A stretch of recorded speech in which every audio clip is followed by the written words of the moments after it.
This is the BISSELL CrossWave. It's a 3-in-1 multi-surface floor cleaner that vacuums, washes and dries your floors all at the same time. And you can use it on hard floors and area rugs. I'm going to show you how to assemble your CrossWave so you can get it ready to use. Let's get it unpacked. The CrossWave comes mostly assembled, but in the box you'll also find the handle and the clean water tank. You'll also find the storage cleaning tray and a brush roll holder, as well as the multi-surface cleaning formula.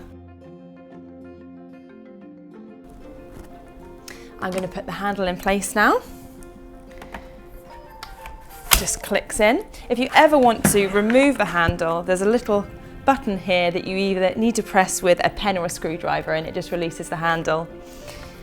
Then once you've filled up your clean water, you'll just pop it in here and wait till it clicks.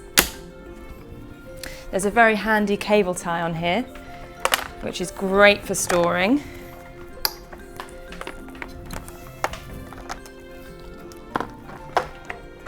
You've got your storage and cleaning tray and your brush roll holder, and that just slides into place here. You can keep your brush roll in here when you're not using your machine.